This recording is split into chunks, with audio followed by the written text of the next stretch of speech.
Thanks very much, David. The other people we have here today, Bryn Cooper from, I noticed his name spelt wrong, but from Technetics, and our friend Steve Wells from LG from the Birmingham EC3 test lab.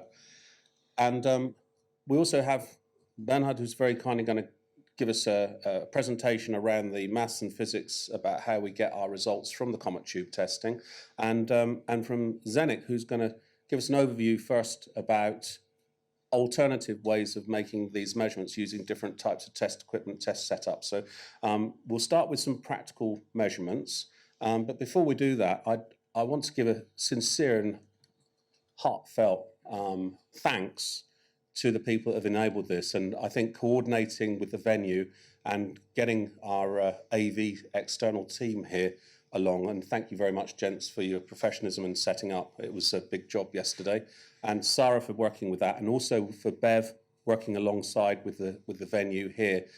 This is an unusual thing to do. They're always a little bit cautious when people bring active equipment into the building. And also thanks to everybody who's taken time to travel here. So Zenik's come all the way here from the Czech Republic, so thank you, Zenik. And Bryn, who's come up from Brighton and brought all this stuff with the help of Tony Basham. So thank you very much, gents. You did a superb setup yesterday. And Bernhard, who's travelled all the way from Germany to be here with us today. So I just wanted to start with those thanks. So thank you very, very much indeed, gentlemen. I really appreciate it. So we're going to start now, and I'm going to invite Steve up here now. And I don't know if you would like to help Steve, Bryn, or thank you very much. So I'm just going to step back, and they will talk you through what they're doing. We're going to be testing a few RF passive components here, and we've got the ability now to show the results straight from the way they're represented on the test equipment, and also show where Steve's hands are. So better behave yourself, Steve, as we go through these tests. So I'll hand over to you, gents, and I'll step back in a minute to, when we finish this, to introduce Zenik for his presentation, and then we're going to conclude with Bernhard's presentation, and finally with a Q&A session. So if you'd like to save all your questions, so I know this is quite a contentious subject, and you'll all have some questions to ask, and we're going to have a small expert panel with the people I've mentioned here to take a Q&A for 10 minutes at the end, and we'll be finishing at, I believe, at 11:35. Thanks very much. Okay, thank you very much, Chris. Just like Chris said there, I'd like to say a big thank you to Technetics as well for bringing all the equipment in today. Additionally, there is one other thing I'd like to say to the video people. Matt, happy birthday. You got it in. Sorry, Matt, I did say I'd get that in somewhere. Right, so do we have any protesters in the room? Just quickly, let's get that out of the way. Oh, what? That's a real shame, because we need a decent tester down here. Sorry. Right. So,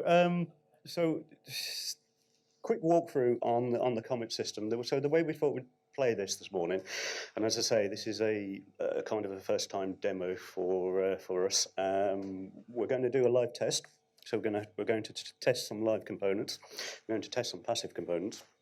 And what we're also going to do is have a quick chat around the test setup, the tube, and how it works, and describe some of the components along the way. We have a bit of software to drive our network analyzer, which is this lovely little white box here. And at some point, we'll cut between the analyzer and the software. Thank you very much. So, sorry, Bryn, would you like to have a chat about your test setup? Yeah, so we've got an Agilent, it's actually Keysight now, network analyzer. It happens to be an E5061B 3 gig analyzer. It's a 75 ohm native instrument. So there's two methods that people use. A lot of people, I know yourself, Steve, you use the 50 ohm native system. The reason I talk about this is the CoMeT tube itself is actually 50 ohms native. So on the end here, we've got a 50 to 75 ohm matching pad. The alternative is to have the pad at the other end of the tube on the 75 ohm end, if you like, because the system inside the tube is 75, the DUT. So we've got the 75 ohm native system, and there's a matching pad in there, and that's taken into account in the software, which I may remember to show you later. I may not. So that's coming out of port 2. This is the receive end, and the transmit end is into the other end of the tube, which you can't see the cable because it goes under the cable, under the table. And then in the tube is actually nothing at the moment, but when we do the calibration, I'll show you what's in there. So I guess it makes sense to do the calibration. Yeah, fire away.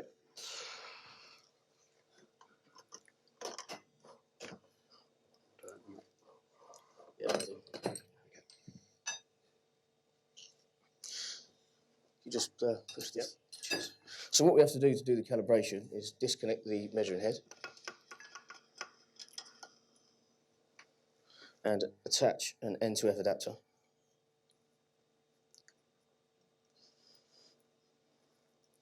And connect the leads together.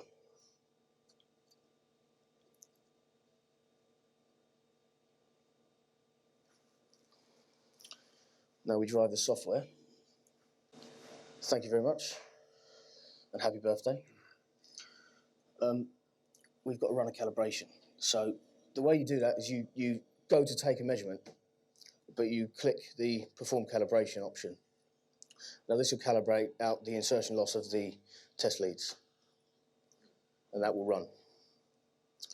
And the software takes control of the analyzer and reconfigures the sweep and the trigger and all that good stuff, and runs a sweep. And now we've just got to wait for that, and I've got to speak a little bit while that happens.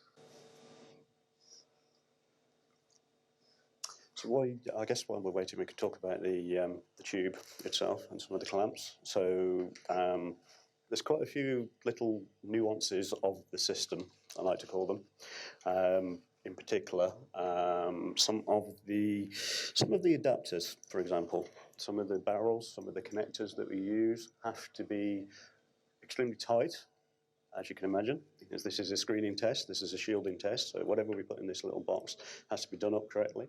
And additionally, they have to be of a reasonable quality, in fact, a very good quality. One of the things that we've been trying to do as part of the CoMeT working group that we've kind of set up is we've been trying to qualify some of these components up in the lab in Birmingham that we have in Virgin Media, so much so that we're trying to drive a bit of a working list here. So in other words, that we all test the same way, and we try and get rid of some of this. He uses this adapter, I use this adapter business, and that way we try and baseline the system. Additionally, as part of the working group, the other thing we've been trying to do as well, talking about calibration, which we're nearly done, is we've been looking at a way of calibrating the system as well. So there's two thoughts behind that. We have different levels of performance on analyzers. That's right, yeah. Noise floor. We have kind of different box sizes, different test setups as well, sometimes different tube sizes. So how do we baseline everybody's noise floor? How do we baseline everybody's performance once the box is sealed up and tight and everything like that? So we've been looking at some of the calibration kits in conjunction with Corning, haven't we? So hopefully soon we'll have a defined way of doing that, and that we can share that out with everybody as vendors and customers, and then we can test that way. Sorry, Brendan, we're done. We are done, yeah. So you couldn't actually see it, but what happens on the screen is just the standard loading green bar progresses along the screen. It comes up with this one when it's finished.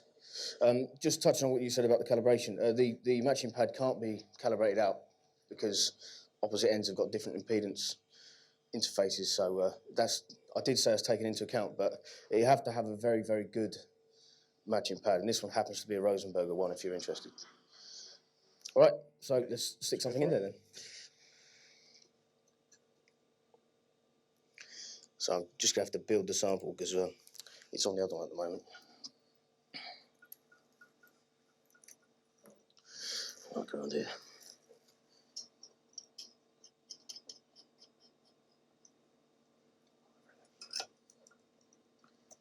Oh, okay.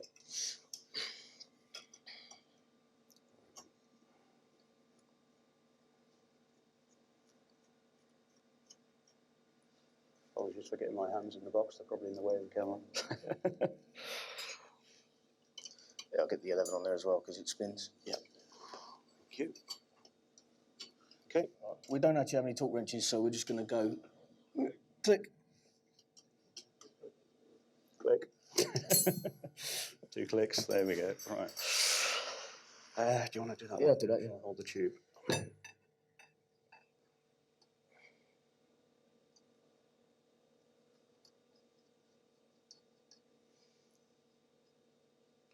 So we have a short fly lead in the test setup here. One or two of you might recognise the manufacturer of the fly lead, but we're not intentionally testing this fly lead. This is just an example of a test setup. One of the things to note is when you do place additional parts in the box, like cables and fly leads, you have to be extremely careful about the quality of the cable. Additionally, you have to be extremely careful about things like bend radius and how the cable sits in the box and whether it's actually close to the sides of the cell, touching the walls, all of that sort of stuff, and the positioning. One of the things that we've noted in our little test environment is the cables tend to age rapidly, just through use. So, for example, within a week's worth of testing, I don't know what you see, you guys see, but what we see within a typical week is we might have to replace that cable, or we might have to make a new one up, simply because of the way we've been testing, and we've been putting lots of passives through there and bending and flexing it and all that sort of stuff. If you're not careful, what happens is you find out you test the cable and not the device that you're interested in. Yep. Yeah, I find the same, yeah. And even with the test leads as well, they tend to get a bit hammered, especially the one that goes in the tube there. Right, so seal the end up.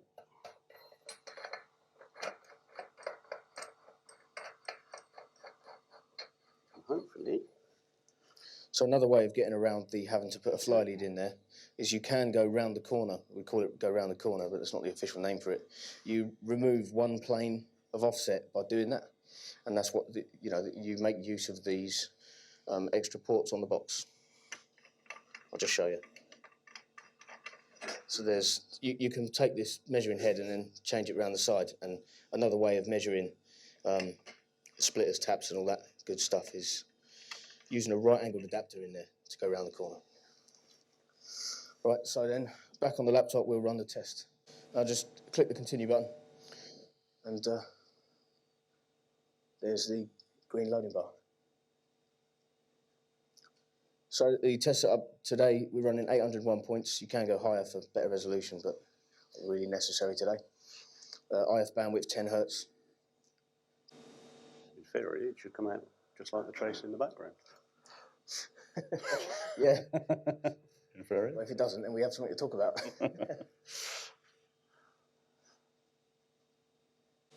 With that.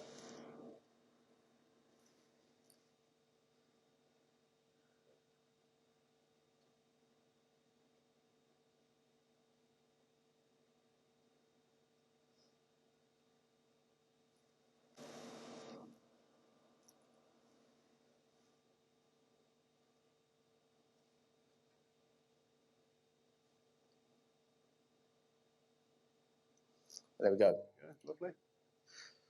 Okay, so we have a result. We have a couple of lines on the screen. One's a bit of a dark orange and one's red. Those are our limit lines that Bryn and I defined this morning. They are kind of limit lines as per standard, but obviously, depending on what standard you're testing to, they could change. We're calling those for today A and A++. So what do we have? On the right-hand side of the screen, we have shielding, basically, screening. On the left-hand side of the screen, we have transfer impedance. Okay, so measured in milliamps per meter on that side of the screen. Shielding on this side. So if you would kindly place your cursor over one of the peaks for me, Bryn. Anywhere, pick somewhere. There we go. So 1.4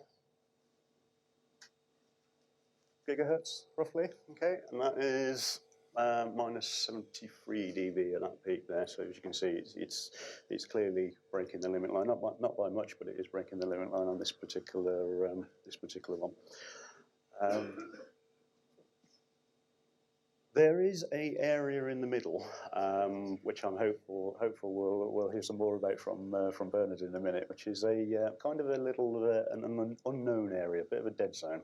Yeah, this region here where the mouse is. In the middle there. So we have a result in there, and you can kind of draw some conclusions from it. But basically, that area will change depending on your setup of your tube, your test length, your measurement parameters, and so forth. Essentially, that is a typical measurement of a passive device that we will do in our lab in Birmingham. Probably pretty similar to what you guys do too. We tend to do the majority of our testing in the box, in the angled cell or the triaxial cell, the box. You can additionally test cables on their own, and that's terminated cables and unterminated cables. But obviously, in that case, you don't need a box. You just drop the tube together and do a simple tube-in-tube measurement. Shall we put the bad one in? We should. Show the difference.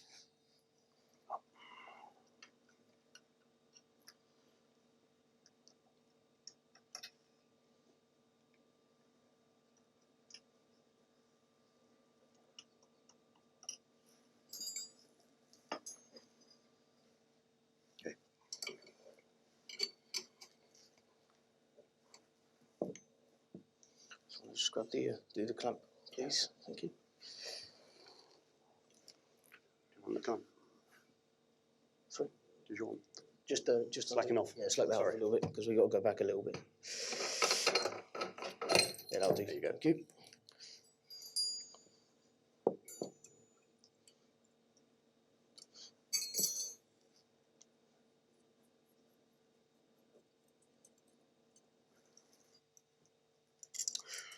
Additionally, we brought along some cable samples today, some short jumpers. You know, I was talking earlier around some of the test jumpers that we use. There's another example. It's a piece of quad shield cable with two regular off-the-shelf F connectors on the end.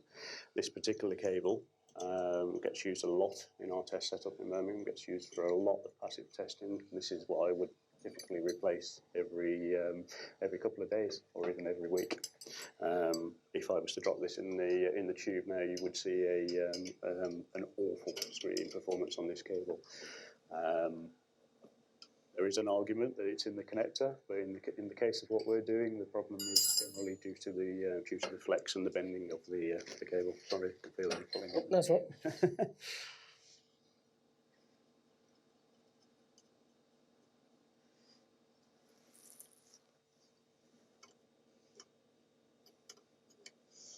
So using spanners everywhere is key to getting an accurate reading on this system and with any EMC system.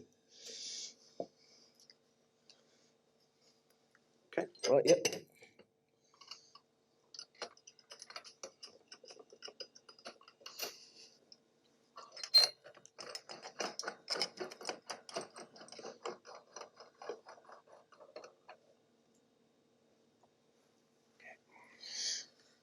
Right. Once more. Right, so we've performed the calibration already. It's not necessary to do it again. And the software has a function that says, use calibration data of last measurement. That's what we're going to use. If you don't tick that, it does it automatically anyway. It knows whether it's been calibrated in this session or not. And then we just click continue twice because one's for the calibration step and one's for the measurement step. And then we go again. So while we're talking, I did take a couple of plots, and I don't know if this is going to work while it's running a test, but I will try. Are they still open? Yeah, I think it's there actually. Is it there? Could be, yeah. Yep. So that is an example report from the system. So once you've run one of these tests, you have the option to obviously save the results. What we tend to do is we tend to test in the lab in Birmingham all the way from 10 kilohertz all the way up to 3 gigahertz. And we always record those results completely across that complete range. But obviously, in terms of reporting, when you get all of that on one plot, it doesn't look brilliant. Yeah. So and everything tends to get squished in the corner. So what we do is and it's not on this one, but we tend to limit the displayed frequency range. So as you can see, this one starts right the way down here, but we might start the displayed frequency range on one of the reports at 5 megahertz, for example. It kind of shifts everything over and kind of allows us to display the interesting area more so than the low frequency transfer impedance. In terms of noise floor, that's a baseline of the system that we have in Birmingham. You can see there's a little bit of transfer impedance down the bottom here, and noise floor sitting around about minus 150. So that's after a full calibration, but it does include one of these cables because we dropped one of these in to see what would happen. So as you can see, it's coming out really, really good. And that's the kind of thing that we would do and we would run prior to running any testing. Yeah. Sorry, are we there yet? Looks like it. There we go. We're gonna have to rescale it.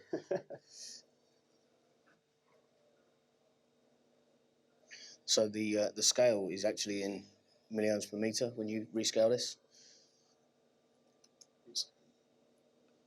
So there we go. There we go. So Bryn, if you put a marker on somewhere for me again. Thank you. So the last time round the marker was about 1.4. I put it on the same one, 1400. Yeah. It was about there somewhere, wasn't it? Around about 1.4, and we were minus 73, I think it was, something like that. We're now on this particular splitter, which is a bad example, minus 58. Particularly bad level of, very bad level of screening performance. Okay. How are we doing for time? Are we over? Okie dokie. So you got a couple more in here. So here was. Yeah, please, if you would. So that is the same devices. So again, this is a pre-test of these devices that I kind of prepped for today. And obviously it was done in a little bit of a rush, but the line at the bottom is the good one that we've just tested in our setup in Birmingham. And you'll note there is a slight difference. You'll note that it looks a little bit better in my setup. This is what I'm talking about in terms of the adapters, the calibration, the matching pad. You need to make sure everything is kind of the same here to get the deviation out of the equation on this. So we have to be very, very careful about that. But that said, on the bad sample, you can see the trace at the top is clearly very, very similar to the results that we've just got. Okay. Yep. Yeah, so that could be that we didn't tighten up something quite to talk. You know, got the preload not quite as high, but that's a live demo scenario. Yep. And then have you got another one here? Yeah. You want to talk about that? Yeah, go for it. Pull that off if you want to. So this is just something I'd wish to highlight today, just to go into the next session with Sadiq. So something that I pulled up from the EMC industry on a bit of research and Googling and all that sort of stuff. So this is EMC FastPaths. A chap called Andy did a paper on anechoic chambers and the requirements for anechoic chambers and all that sort of stuff. What's key here is some of the things that I've highlighted. So the NSA organisation basically have a calibration method and a requirement for any anechoic chambers. They go around and they certify them. Okay, specification for an anechoic chamber is typically plus or minus 4 dB, but you'll notice that in that text there is a dirty little secret of the EMC industry that a lot of people keep very, very quiet and hide. That deviation can be typically plus or minus 10 dB. Now, obviously, when you work into a limit line that might be 105 dB, and you have a plus or minus 10 dB deviation, it becomes very, very, very critical how you set these test setups up and shielding and all that sort of stuff. Okay, the little chart there also plots that, so you can see some of the theoretical deviations. Admittedly, that's for anechoic chambers. It also applies to any screen chamber. It applies to this. It applies to GTEM and all the others. Okay. I think that's kind of it, guys. We'll pass the ball on. Okay. All right. Once again, before we move on to Zenit Summit, who's an expert RF technologist currently with PPC Broadband, I just wanted to reiterate what was said earlier, and thanks to Bryn especially, and the generosity of Technetics to lend us this valuable test equipment today, and to Steve Wells, who I know is extremely busy in the lab in Birmingham, and for him and his company allowing him to be here with us today and lead us through these presentation of the live testing. I think it's been very interesting, and I've enjoyed it anyway. So thanks very much, gents. Without further ado, I'd like to introduce Zenek Samek, who's going to discuss some alternative methods of EMC testing and equipment that's used. So thank you, Zenek.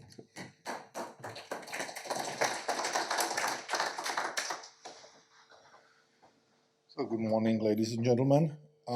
Thank you very much to Chris give me chance to present something about EMC EMI. Steve and Brian present us the first part of the problematic, and you will see that in our business, I mean our cable TV business, the interference is most dangerous thing in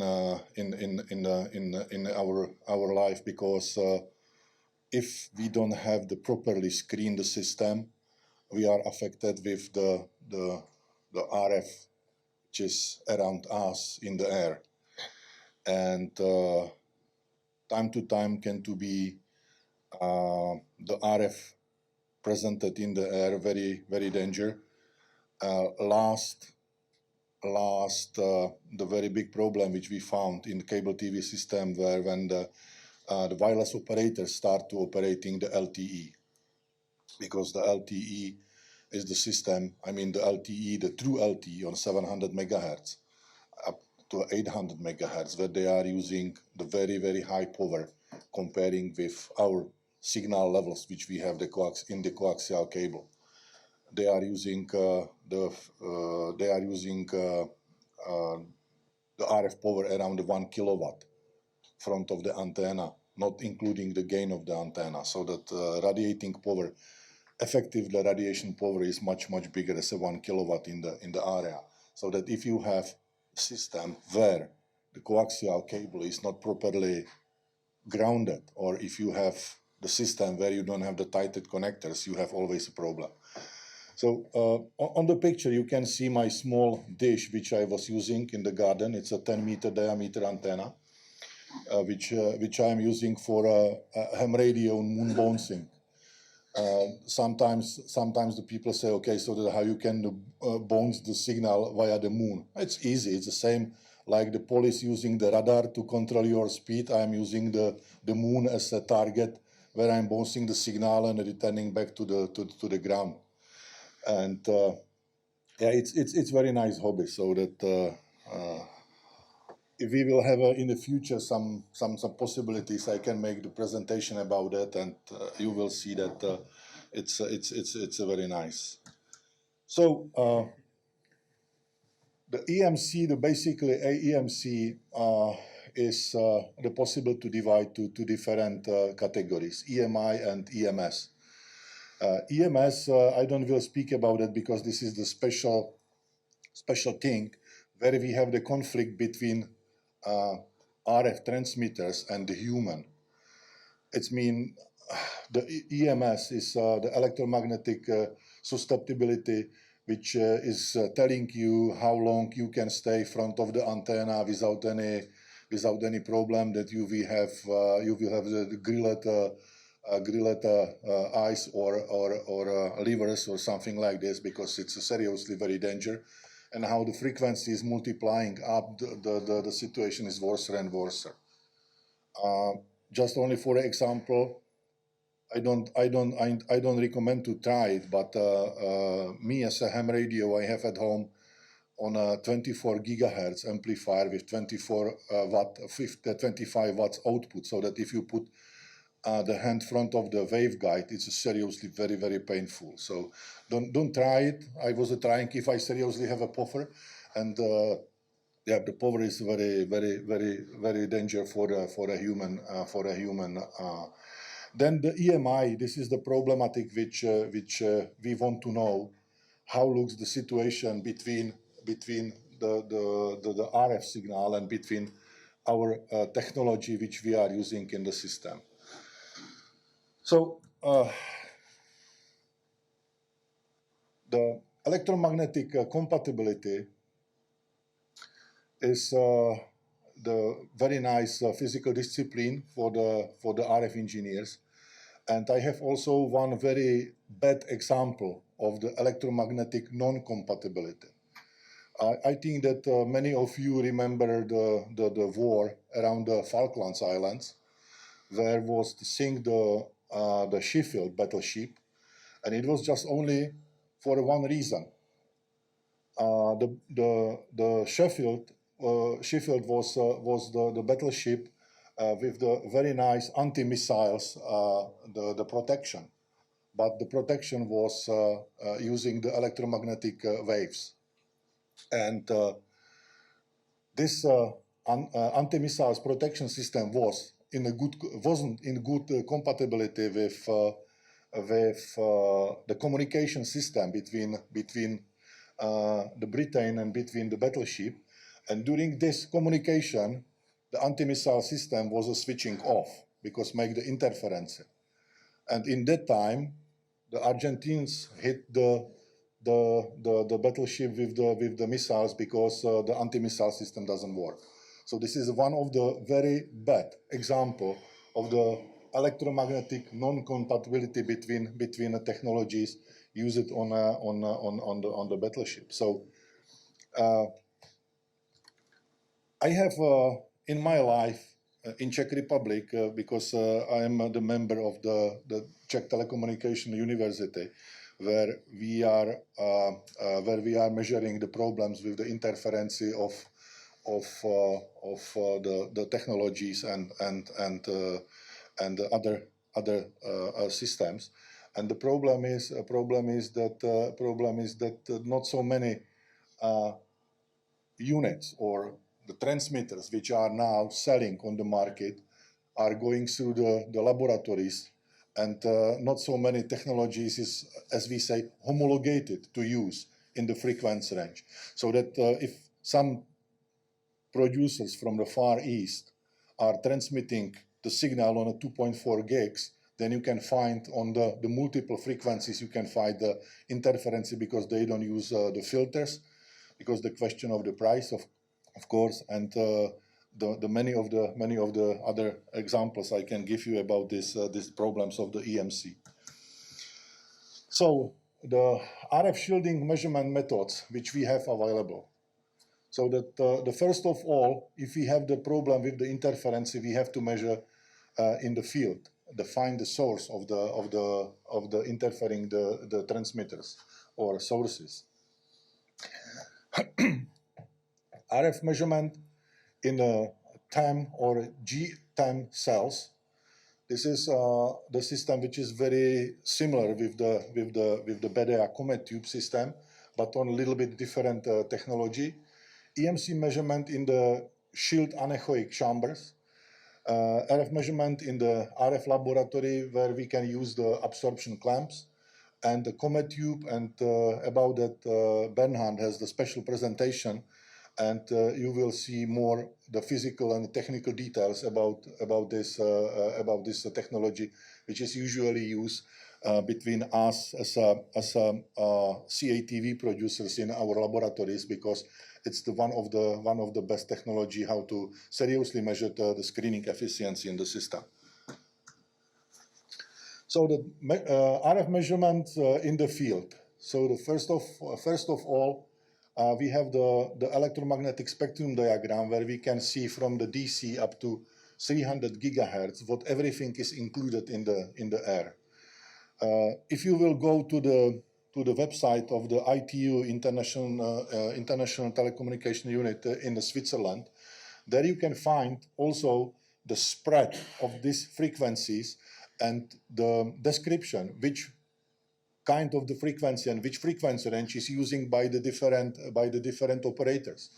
Like everybody knows the GSM is operating 900 megahertz, LTE is operating 760, 820 megahertz. So the microwave links operation 10 gigahertz, 24 now is everything moving up to 80 gigahertz. How the technology is changing. The frequencies are the frequency ranges are using higher and higher. The main conflict, which is interesting for us, is from a 5 megahertz up to 1 gigahertz today. Probably with the extension of the operation up to DOCSIS 3.1, it will be up to 1.5, 1.7 gigahertz, where we already have the mobile operators, UMTS operators, and how the technology is changing also for a terrestrial television. And you know that the DVB-T as an old-fashioned digital broadcasting is already dead, and DVB-T2 start the operating, so that you need less and less channels. You need less and less the frequency range to operate these systems. And the free frequency range will be operating by the operators which they are looking for, like the mobile operators, because the data is the mainstream today in our telecommunication business. So in the Czech Republic, we have a now project with the LTE on frequency around the 600 megahertz, with the same power like they are using on 800 megahertz, so that we will have more and more sources of the possible interference in our cable TV business. And we have to be prepared for that, and this is why we are speaking about why to measure and how to protect our systems. This is the picture where we have the different types of the measurement antennas and units which we can use in the field. Usually we have to have the antenna. The antenna is installed on the tripod where we can to move the antenna in a 360 degrees in azimuth, and find the direction from which direction is the interference coming to our system.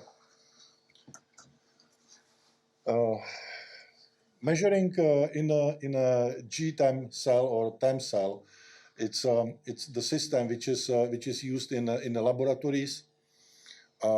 Companies like PPC, CommScope, Corning, all those companies are using that. And it's very similar, like we saw the measuring of the screening efficiency of the passives, which was presented by Steve and Brian, but it's a little bit different technology. On left side, we have the standard, the TEM cell, where we have in the middle, we have the inside conductor, which we call the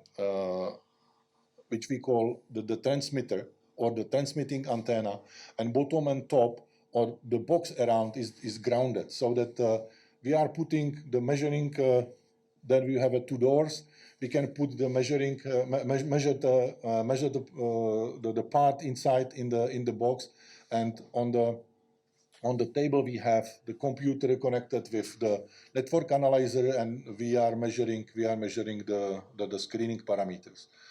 Almost same, but the little bit different technology is a GTEM, where we have the transmitting the septum part. Then we have the ferrite foam absorber. It's same like you have in the anechoic chamber, and unit under the test, which is putting on the table, which is made from the plastic or from the wood, and again make a test of the unit inside in the GTEM cell. How it looks in the real life. This is the GTEM on the left side, and on the right side is the TEM cell.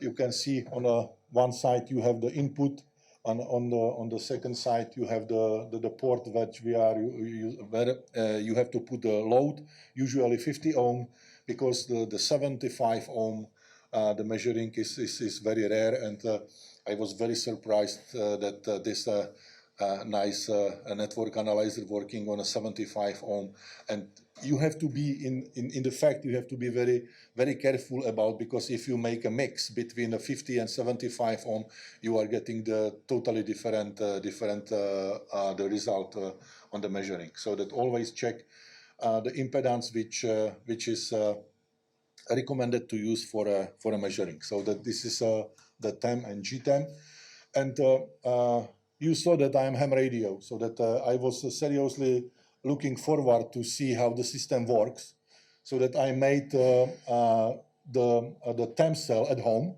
It's very easy, because here you have the drawing of the septum, which you have in the middle, and on the top you have to just only put the isolated pillars, which they are giving you the exactly 50 or 75 ohm impedance, so that you can make this at home. And because I have a spectrum analyzer, I have the generator, I have a network analyzer at home, so that I was able to measure it. Only what I didn't have at home was the temp, so that I made it. It's easy to do, and you can make the measuring at home and test what you want to test. Yeah, so this is just only that you don't need to spend thousands of the euro for the profit, and you can use also handmade things at home. On this picture we have the EMC measurement. It's a shielded chamber. It's anechoic chamber. The problem is that you can see very well the airplane, and you don't see the foam which is around, because this is the principle of the anechoic chamber. It's absorbing everything, even the light is absorbing, so that all electromagnetic waves are absorbed by this the triangles which are inside. It's the special foam, including the carbon, and it absorbing everything. So that this is the largest anechoic chamber in the world, which is built in Seattle, where they have the possibility to measure the radiation diagrams of antennas in the airplanes, or the measuring the problems with the EMC on airplanes or very large objects. So that this is seriously the largest anechoic chamber in the world.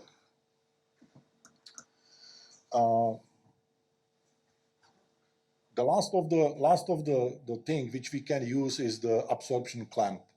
The absorption clamp is almost the same principle again, like we have the BDA CoMeT tube, where you have the connected the network analyzer, and through the cable you have connected the absorbing clamp with the attenuator and measuring cable, and you have the system, which is again built from the non-metallic parts. Everything is the wooden tables, wooden pillars, to avoid the problem with the reflections and conductivity. So this is how it looks. Usually we are using that only up to 1 gigahertz, and this is the typical measured parameters for the 5 meter of the RG 223 U cable. This is the special 50 ohm triple screening, the coaxial cable,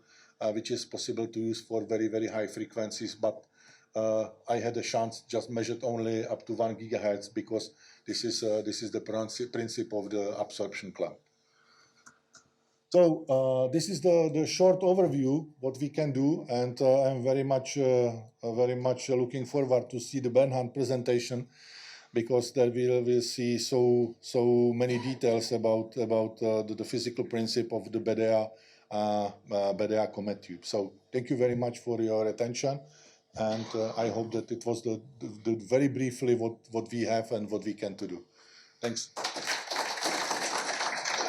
It's a great honor for me to be here today and make the presentation of the CoMeT system.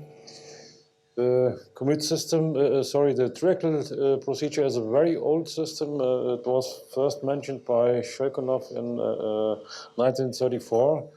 And up to the end of the 80s, one could measure only transfer impedance with the triangle test procedure.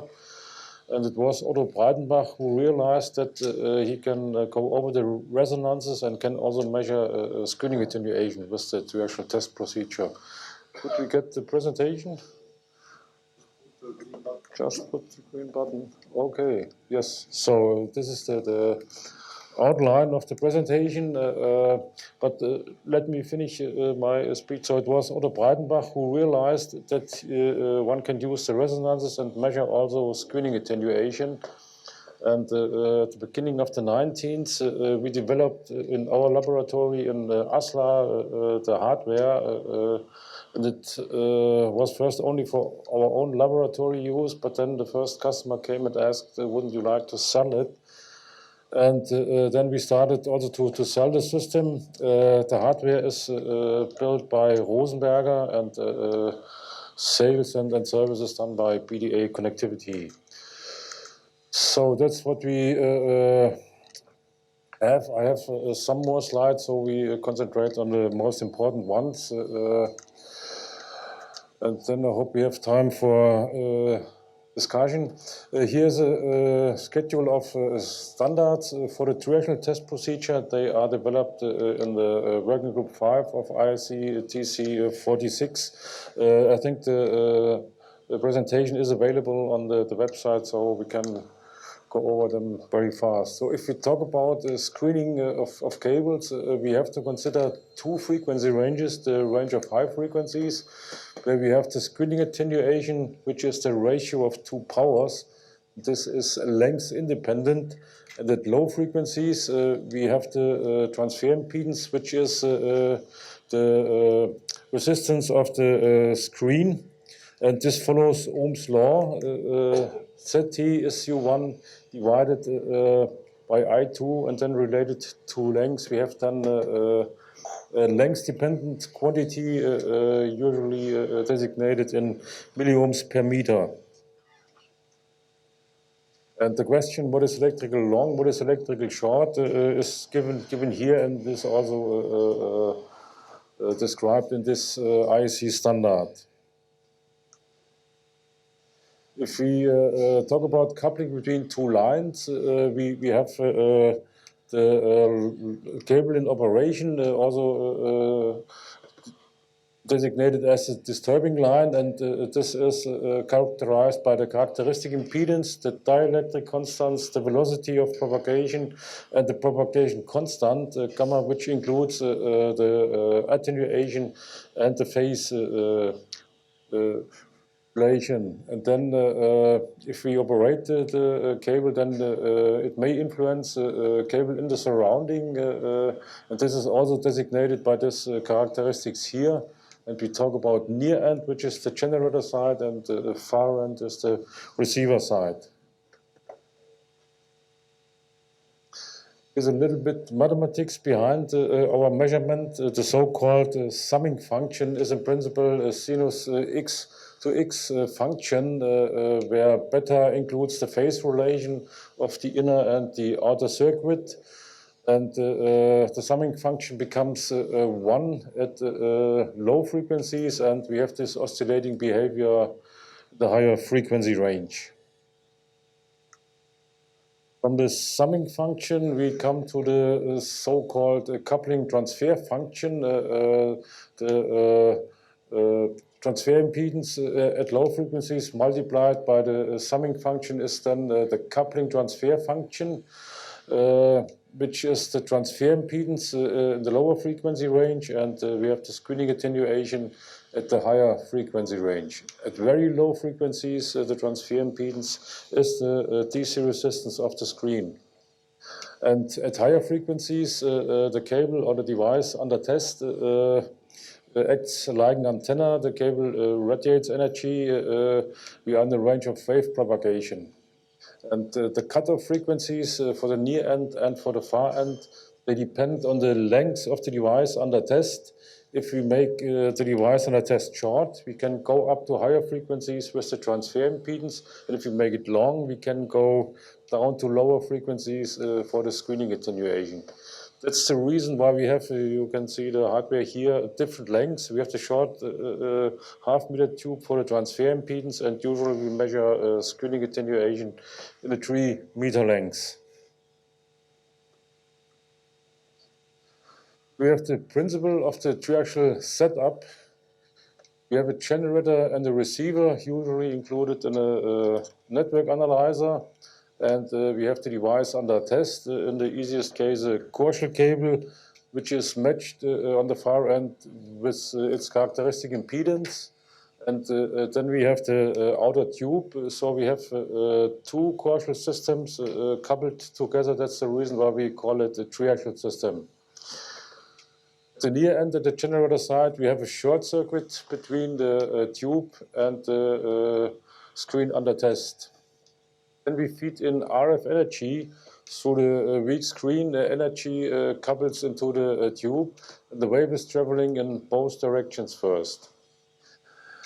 Then at the near end, we have the short circuit. We have a total reflection here, and the complete energy which comes to the screen is traveling to the receiver is measured here, and the logarithmic ratio from the measured power to the input power is then the screening attenuation, or at the low frequencies related to length, then the transfer impedance.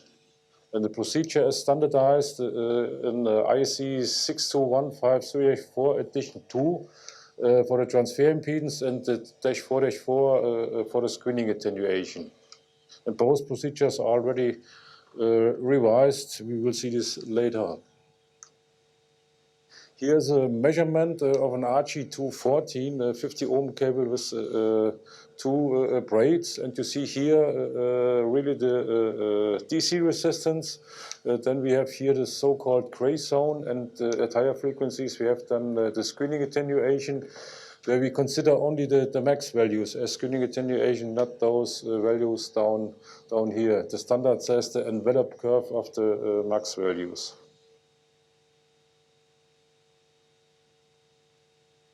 We can also measure connectors with the triaxial setup, the so-called tube-in-tube procedure. You have a tube in the tube, RF tube. You can see it also here, the hardware on the table. The idea was to enlarge the device under test and go down to lower frequencies to measure also at lower frequencies the screening attenuation.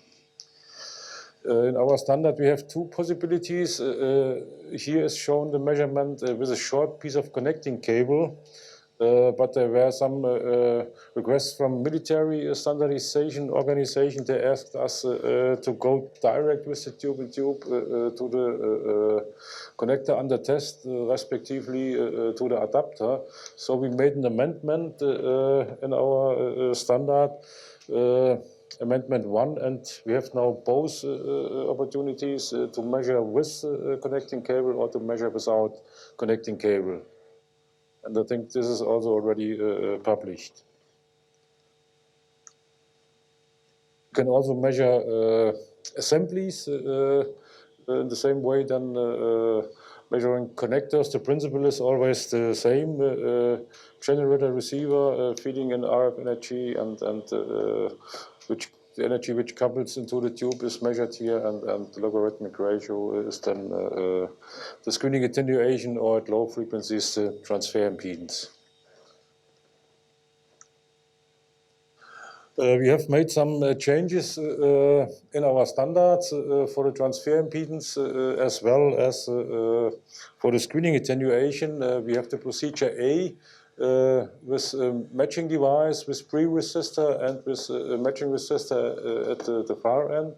We have the procedure B with mismatch but with a matching resistor, and we have the procedure C with mismatch here and with a short circuit here. I come back in the next slide again to these procedures. Important is to click the right button in the CoMeT software we have seen already in use here. So just click the right button and we either a B or C or procedure A. Otherwise you will get false results. So again, procedure A, this is the procedure with impedance matching device with matching at the far end and also with a pre-resistor here. And the equation to calculate the transfer impedance is then given in our standard.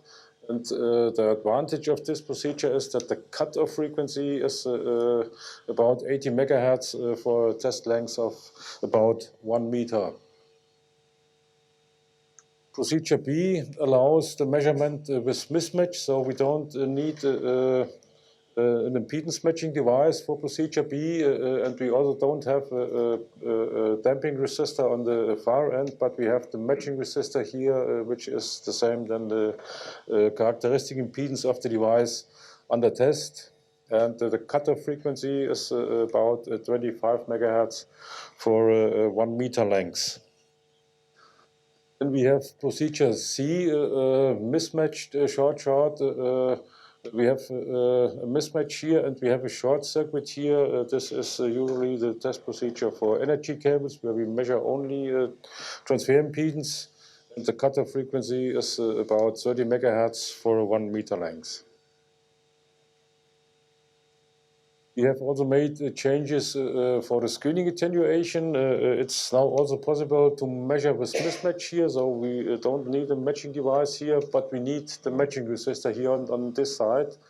And we have here a reflection loss, and this reflection loss in case of mismatch is calculated here in this, here in this term. It's 10 times logarithm 1 minus r squared, and r is the reflection coefficient between the system characteristic impedance and the impedance of the device under test. And in case of a 10 ohm device under test, this is usually for the cables for the electric vehicles. We have a correction value of about 2.5 decibels. So it's not that much you would really expect. We can also measure balanced cables in kind of balanced cables. We have two operation modes. We have the so-called common mode, which is also the coaxial code, and we have the differential mode. Usually this is the mode of operation, but both modes influence each other. And the unbalanced attenuation of a pair describes in logarithmic scale how much power couples from a differential mode into the common mode or vice versa. And the logarithmic ratio of the input power, the differential mode to the power in the common mode is then the unbalanced attenuation, this equation here. Here are some equations I go over quickly. Here is the calculation of unbalanced attenuation. We have also again here the summing function we have already seen at the beginning. One at low frequencies, and we have also this oscillating behavior at higher frequencies.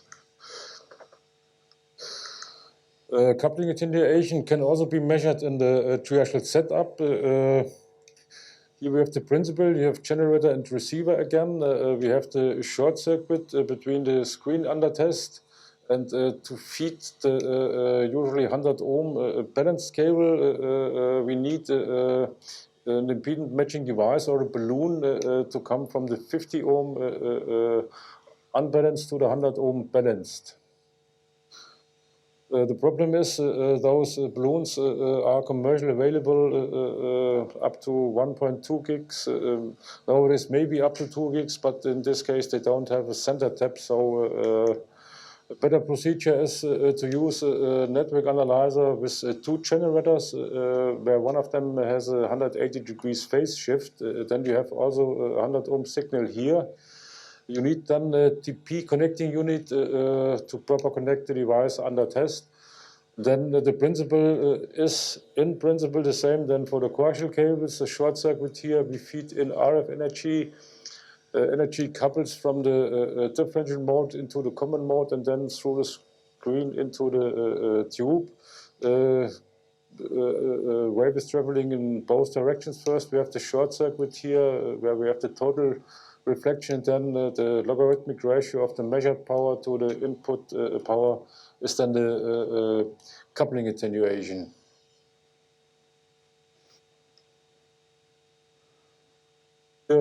Is measurement of balloon versus measurement with multiple network analyzer. The green curve is with balloon up to 1.2 gigs and the blue one up to 3 gigs with multi-port network analyzer, and there is in principle no difference.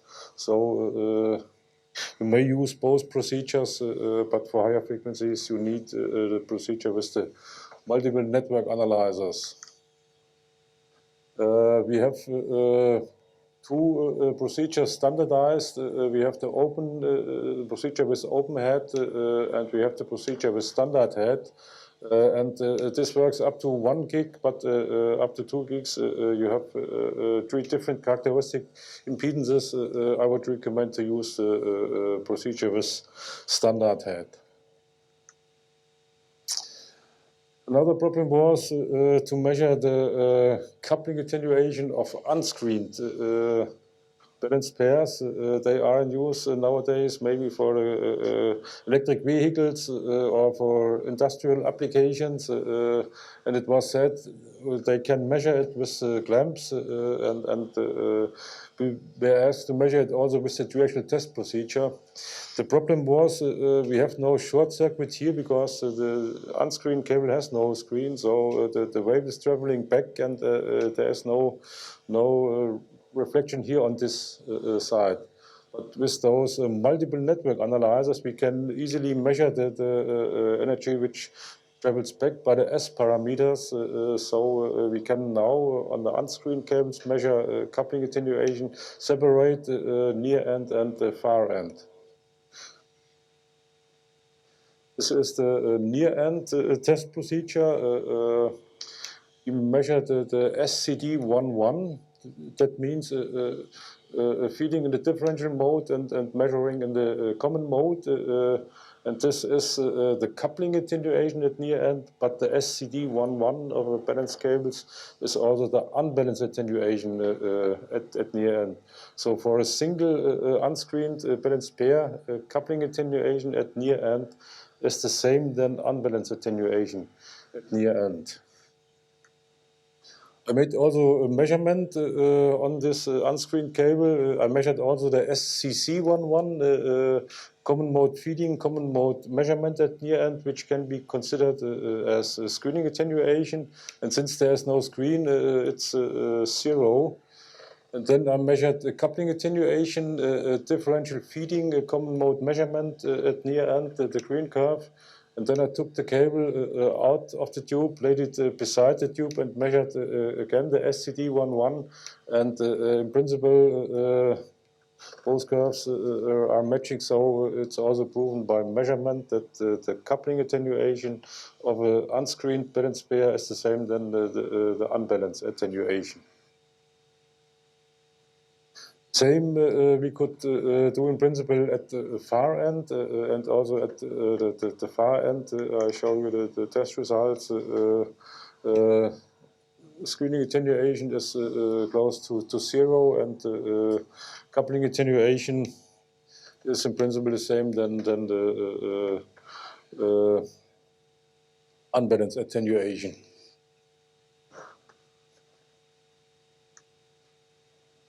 For the multiple pairs which are in use for data transmission, we have 1 pair under test, and we have 3 pairs not under test, but they are matched on both ends and connected to ground.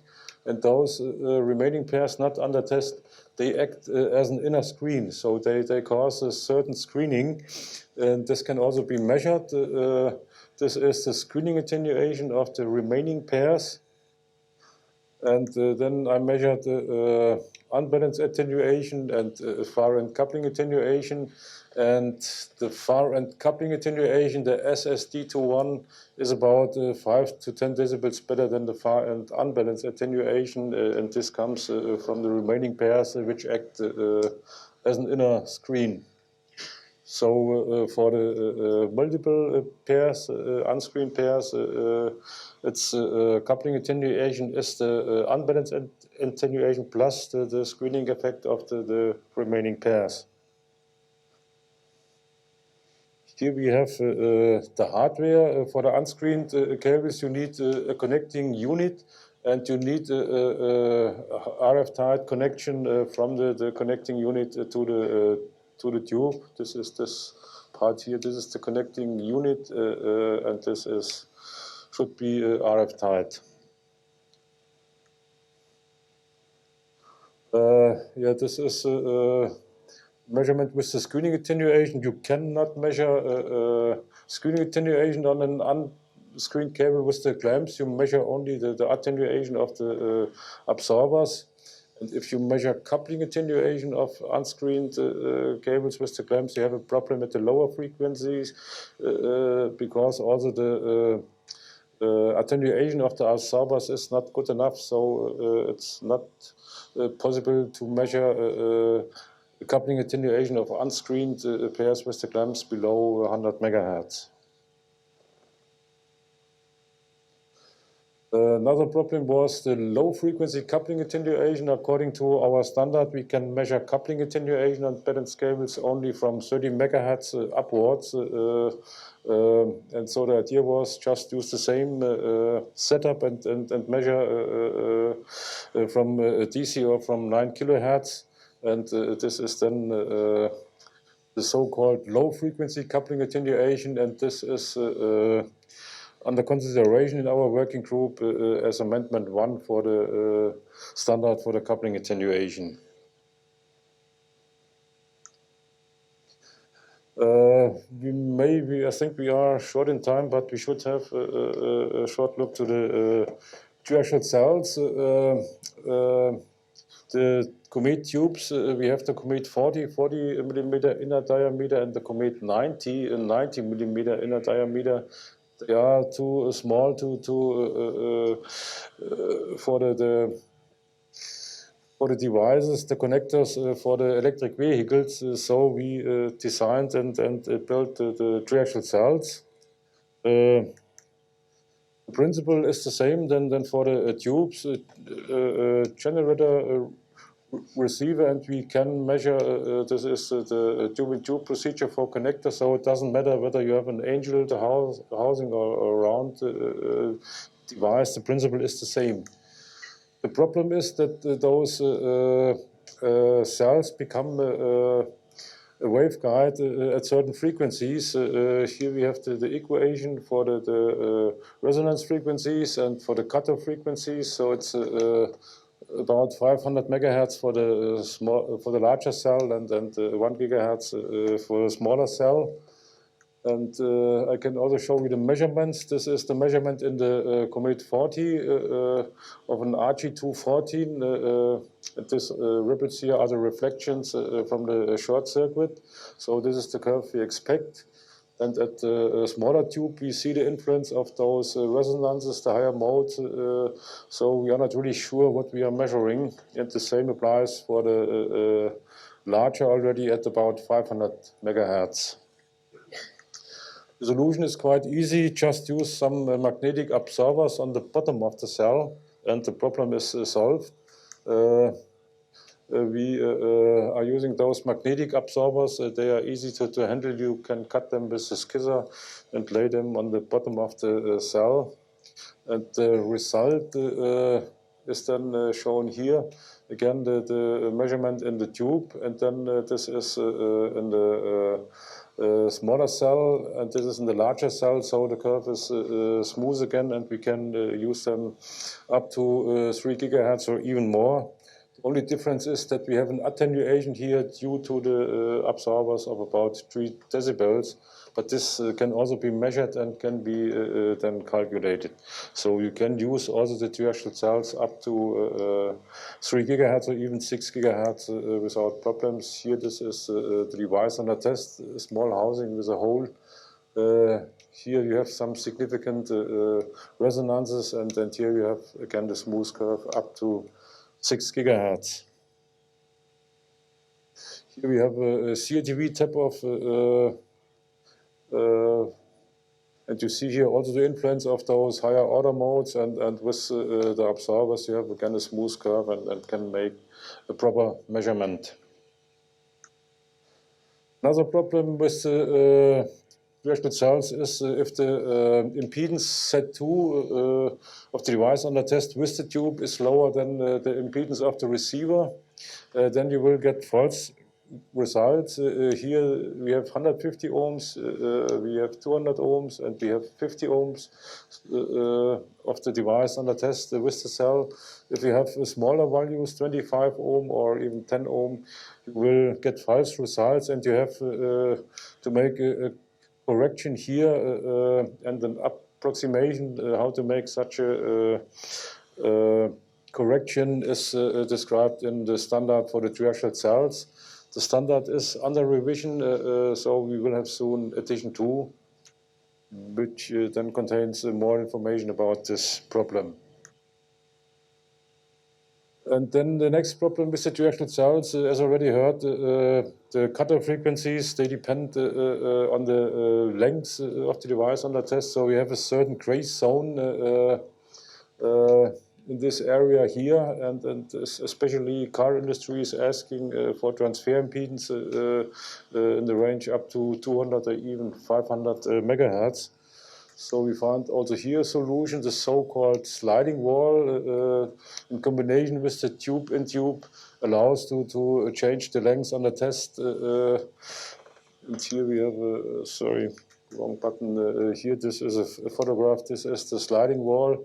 This is the device under test, connector for electric vehicles, and we can move the sliding wall forwards and back.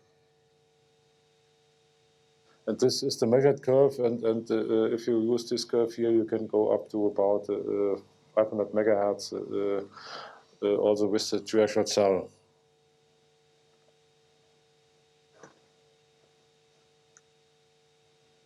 And this is a slide I like to show very often. We have already seen it in principle, also in practice. This is the CoMeT 40. This is a F connector, and this is a short piece of cable. And this is the tube-in-tube. And I measured the first measurement about 125 decibels, so very well screened system. Then I took a knife and made a short hole into the screen about 3 times 3 millimeters, and then I measured again, and I measured this curve here. So complete screening is lost 100-meter well-screened cable and a short red's tail at the end, and the complete screening is lost. So this shows also that it's necessary to contact the connectors over the whole circumference.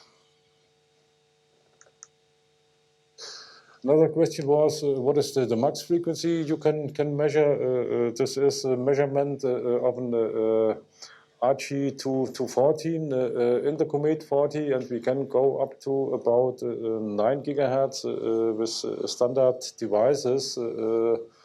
And we made also the measurement in the triaxial cell with magnetic absorbers, and also with the magnetic, with the triaxial cell, we can go up to about 9 gigahertz. This is also maybe of interest for you. We have revised our Senelec standards for the CATV cables of the 50117 series. They are published in March this year. Here you have the complete list of the revised standards.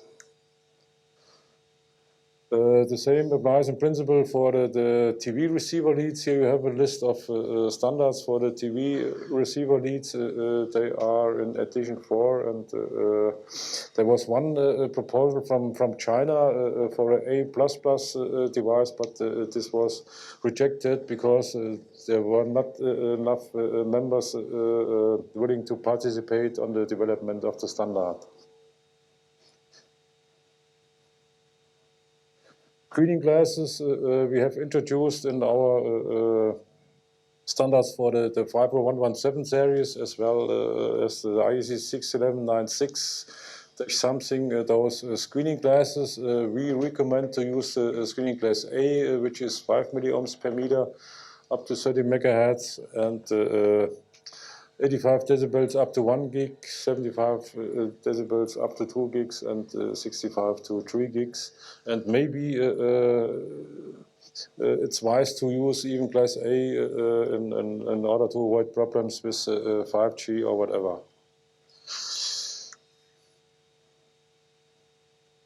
Okay, I think we are now really at the conclusion. Yes, the screening effectiveness of cables is described in the lower frequency range by the transfer impedance, and in the upper frequency range by the screening attenuation. And for balanced cables, we have the coupling attenuation. And with the CoMeT, you can measure both transfer impedance, screening attenuation, and also coupling attenuation with one setup. And there are standards available in the 62153-4-something series. As advantages we have already seen here during the presentation of Brian and Steve.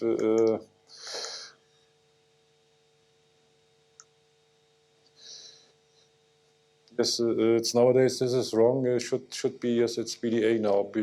BDA has changed to BDA, but you have yes, you have the right email address here. So if you have questions, you may send an email, and you will also find more information on our website. We have seen already the software in use. Thanks for listening.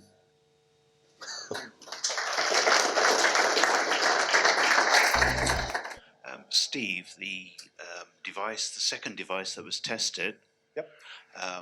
Was that a Class B device originally? And did it meet, or was it classless?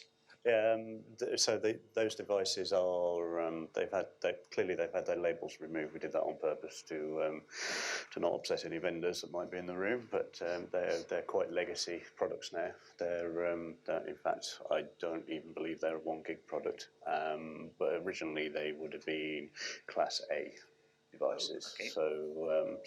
But as you've seen from the good one, we did have a good level of performance from Absolutely. it. Okay, thank you. I think we forgot to mention that we put a hole in the back of that one. Yeah, the bad one. It's giving the game away. Usually producers say that if they have the soldered here, it's 130 dB, but it's Yeah, so it's a soldered back. It's a solid box. So in reality, it should be really, really good. Yeah. And Bryn's right. We did have a hole in the other one. Thank you, Steve. Next question, please. Paul. Yes, please, Paul.